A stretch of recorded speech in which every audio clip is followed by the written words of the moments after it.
Hello friends, I am Arpit and I am here with today's analysis. Today is 20th of November and we are going to deal with three very important topics which are in news. Although one of them is again a requested topic, but yes, this one, Voice of the Global South Summit, which anyways had to be covered by me. This was the second, Voice of the Global South Summit conducted by India. The first one was this year starting in January 2023. The second was this one. And just to understand that what is the global south is basically the developing and underdeveloped countries of three continents, that is Asia, Africa and South America. It is not a geographical divide as such. Many countries in this global south are in the northern hemisphere like India, China and all.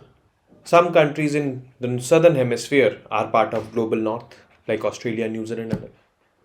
So it is not a geographical divide, it is, I would say, an economic divide. And we means India, when we did get the presidency of G20 last year, we proclaimed that we are going to be the voice of the global south in G20. Voice of the global south in G20 means we're going to keep the concerns of the global south in the G20 summit, and we did so also. We conducted multiple meetings with the Global South leaders to understand their concerns, and then we kept those concerns. We also included African Union in G20 as a permanent member. African Union or Africa as a continent entirely Global South it is. So we have lived to our, I would say, words, our promises as of now. And now we are wanting to carry it forward. That is why the second summit, Voice of the Global South, was held. Then the first topic is PM Kisan. PM Kisan was in news because the 15th transaction has been disbursed by the government to the farmers of the country. This is, I would say, a cash transfer of 6,000 rupees in a year to the farmers of the country. Not all, but yes, some eligible farmers. Why this transfer is there? This transfer will aid them in their inputs to the agriculture. Inputs which are getting, I would say, expensive. Inputs like seeds or inputs like fertilizers or inputs like irrigation facilities and all if they want to procure. This 6,000 rupees will help them, will aid them. This is what PM Kisan is all about. So we'll be discussing about this as well. Then the last topic is technical textiles, which we will be discussing. Technical textiles is basically those kind of, I would say, cloths or materials which do not have any, I would say, aesthetics. It is not wearable also, but it is used in places like, for example, in I would say medical field, like bandages and all, like skull caps or the robes which the doctors wear. Those are all technical textiles. Or you might have seen construction buildings and all where a green colored cloth is hanged so that the dust does not, spread in the air. All these are examples of technical textiles. So the government has, initiated one initiative for them for promoting technical textiles, and that is why we are going to study about it. So let's get started with the first topic, that is the PM Kisan Samman Nidhi. And the farmers have always been complaining that the input costs have been rising. So in 2018, the government came up with a plan for certain eligible set of farmers that we will be supporting you with an amount of 6,000 rupees in a year, which will be dispersed in 3 equal installments of 2,000 rupees. And you can use this amount for procuring or for aiding your inputs to the agriculture. Inputs like if you have to buy seeds, fertilizers, herbicides, pesticides, anything. For that you can utilize this money. That is PM Kisan Samman Nidhi. Are all the farmers in the country applicable for this? No, they are not eligible for, all the farmers are not eligible for this. There may be some farmers who might be holding constitutional positions right now. They may be having certain amount of land in their name. They are not eligible. The Netajis means the ministers or MLAs, MPs not eligible. Or civil servants not eligible. Those people, those farmers who are filing income tax not eligible. Those farmers who are holding positions or who have become, professionals like CAs or lawyers and all, not eligible. So certain categories of farmers are only eligible. So UPSC can be smart and pose questions like, PM Kisan Samman Nidhi, all the farmers are eligible. No, all are not. So we'll see a list of farmers who are not eligible. Let's get started with the detail. The Prime Minister recently distributed 15th installment of Pradhan Mantri Kisan Samman Nidhi PM Kisan, totaling over 18,000 crore and benefiting more than 80 million farmers. This is a substantial figure. About PM Kisan, it is a central sector scheme with 100% funding from the Government of India. Objective, it aims to supplement the financial needs of the farmers in procuring various inputs to ensure proper crop health and appropriate yields. Inputs like fertilizers, pesticides, herbicides, all these are considered as inputs. It has become operational from 1st of December 2018. So very soon we are also going to celebrate its, I would say, 6th anniversary. The details of the scheme: benefits and eligibility, income support of 6,000 per year in 3 equal installments will be provided to all landholding farmer families. Farmer families means a husband, wife and minor children. Obviously this will go in the bank account directly. State government and UT administration will identify the farmer families which are eligible for support as per the scheme guidelines. Directly transfer to the bank accounts of the beneficiaries. So this is going to happen. Excluded categories: institutional landholders, they are excluded. Institutional landholders, like let's suppose there is one agricultural institution like HPMC is one such agricultural institutions which is very famous for producing apples in Himachal Pradesh. Okay.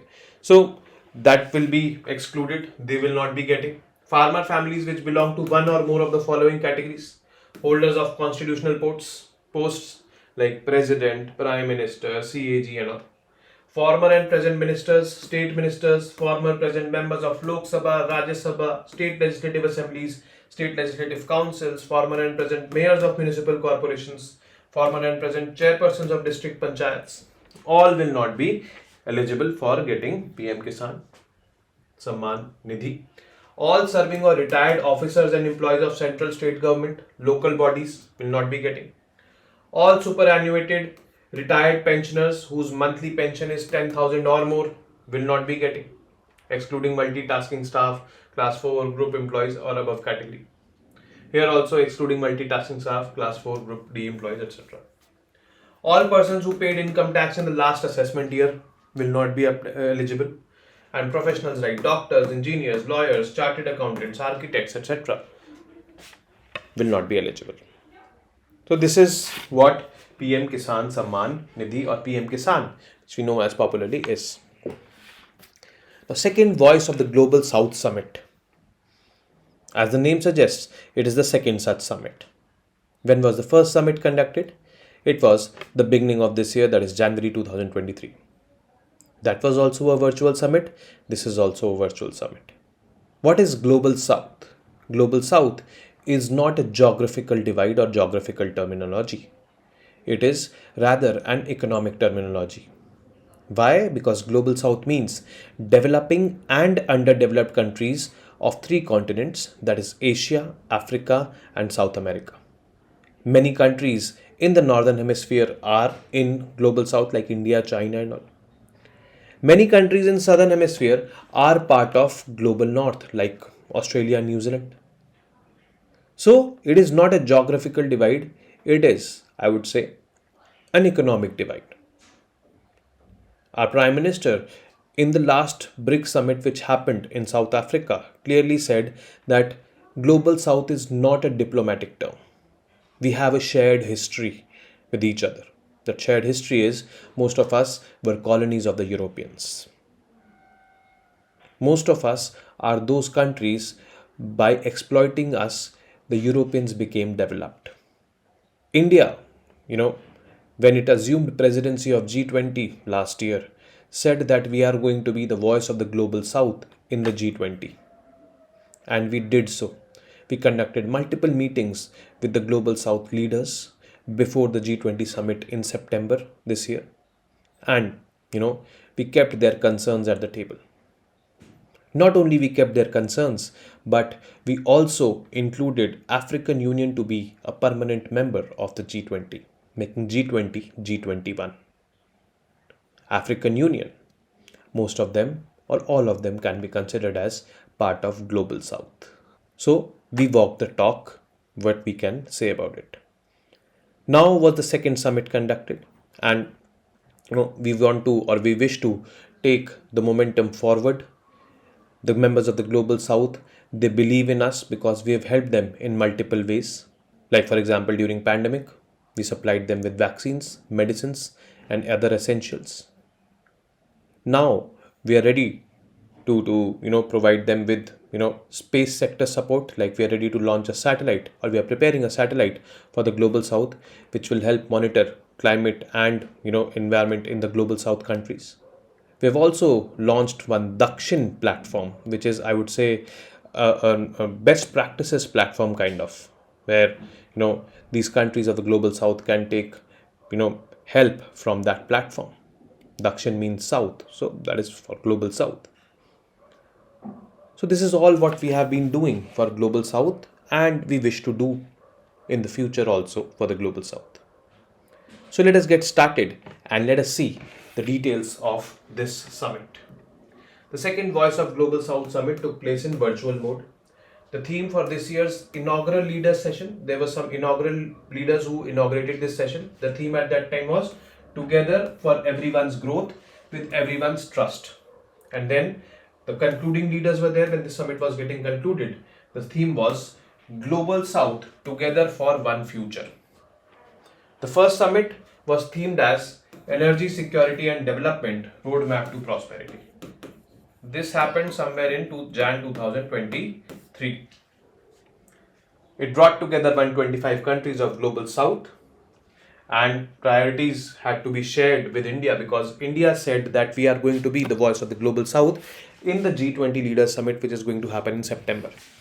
So January, we conducted this summit. After this summit, we conducted multiple meetings with the leaders of Global South, and hence we kept their concerns at the table in the G20 summit. India as the voice of the Global South. Is India truly the voice of the Global South, or is India emerging as to be the voice of the Global South? That has to be understood. Now, one of the various visions of G20 presidency was when we assumed presidency on December 1, 2022, we declared at that time only that, we are wanting to be the voice of the Global South. India organized 8 ministerial level thematic segments to address most pressing concerns of the developing world. Raised the issue concerning Global South in forums like UN and all. COVID-19 pandemic, made in India vaccines were supplied to them, to more than 100 countries we supplied. We also supplied pharmaceuticals and all to these countries. African Union was made as a full-time member of G20 under India's presidency and with India's efforts. The 15th BRICS summit in South Africa, which happened. During this summit, the Prime Minister Modi said that Global South is not just a diplomatic term, but represents a shared history, as I already told. Because colonialism, we were all, I would say, colonies of the Europeans. India UN Capacity Building Initiative. Now, United Nations also, acknowledges this fact that India, is kind of a champion of the Global South, or representing the concerns of the Global South in a diligent manner. So UN did a program with India, that was India UN Capacity Building Initiative. In September 2023, the India UN Capacity Building Initiative was announced at the event India UN for the Global South Delivering for Development. And September was the month when G20 summit was also happening, or happened. After that only this was announced. What is the initiative aims to? It aims to share the country's best practices with partner countries in the Global South. Like, for example, if we have any best practices in agriculture, manufacturing, services, anywhere, climate change or disaster management for that matter, or security, maintaining security for that matter, any domain, Our best practices will be shared with the countries in Global South, according to this initiative by United Nations.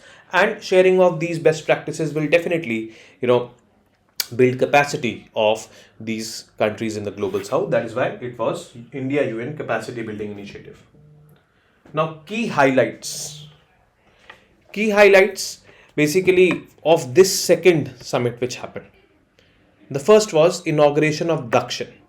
Now, Dakshin was announced in this, it was inaugurated in this, but it was said by the Indian Prime Minister in the first summit only in January 2023 that we are going to come up with this platform called as Dakshin. PM Modi inaugurated a global center for excellence for the Global South countries called as Dakshin. PM had proposed setting up the center in January 2023 in the first Voice of the Global South Summit. Now, proposal to launch a satellite.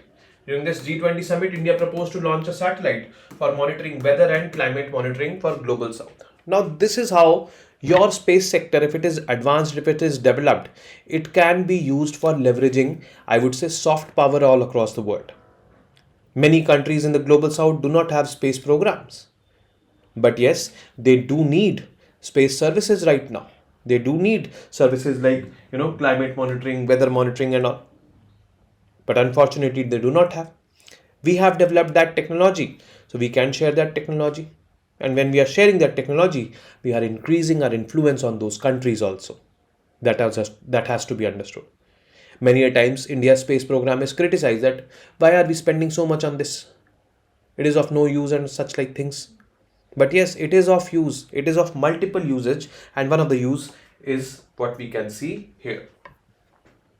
PM coined 5 C's for the Global South during this summit. The first C is consultation. Decisions should be implemented or taken in consultation with all, which obviously includes or introduces the democratic, I would say, feeling in this particular setup. Cooperation with each other should be there. Conflict should be reduced. Communication should be proper. Creativity, because it will, bring in more and more new products into picture. And capacity building. All these 5 C's should be considered. And the Global South should thrive on these 5 C's. On Israel-Palestine conflict, which is obviously ongoing right now, PM noted that India has condemned the terrorist attack on Israel on October 7, a terrorist attack by Hamas. India also sent humanitarian aid to the people of Palestine.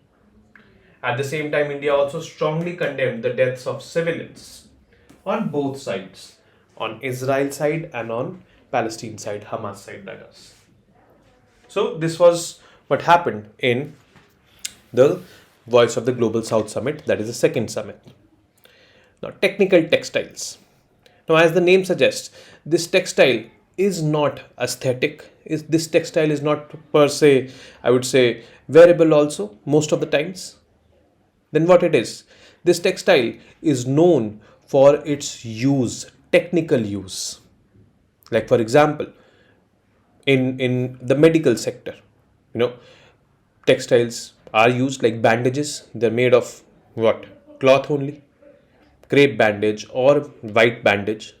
All are made of cloth, cotton, that is. That is an example of technical textiles. You might have seen construction buildings which are getting constructed. So there you might have seen a green colored cloth hanging. That is also an example of technical textile. Is it aesthetic? No. But yes, it has its technical usage. The technical usage is to stop or to reduce the dust from those under construction buildings. And now the government, that is Ministry of Textiles, has launched this initiative called as GREAT, Guidelines for Research and Entrepreneurship across aspiring innovators in technical textiles. That initiative aims to promote, I would say, research and development, then commercialization, manufacturing of more and more technical textiles, because the demand of this particular segment is increasing day by day. So let us look into the details, what it is. So the Ministry of Textiles has approved the startup guidelines for research and entrepreneurship across aspiring innovators in technical textiles. What are technical textiles? Designed for their technical performance and functional properties rather than their aesthetic and decorative features. TTs are categorized into 12 distinct fields such as agrotech, oikotech, buildtech, meditech, and geotech. Key highlights. Objective: the project focuses on creation of a startup ecosystem, technical textiles. Focus: market includes niche subsegments like biodegradable and sustainable textiles, high performance and specialty fibers, smart textiles. Financial aid: yes, financial aids will be given. Startups are eligible for a grant in aid up to rupees 50 lakhs for a period of 18 months. Incubators means research centers and all will be receiving additional 10% of the total grant in aid. And support to premier institutes like IIT Delhi and NIFT Mumbai have received approval for upgrading laboratory infrastructure in their respective colleges and for introducing new degree programs in technical textiles. This is what the focus is upon right now in technical textiles. And with this, we have come to the end of today's session. And I will be now meeting you tomorrow with more such informative news pieces. Till then, you guys very well know what to do. Keep studying, keep reading, keep writing, and most importantly, keep revising. Namaste, Jai Hind.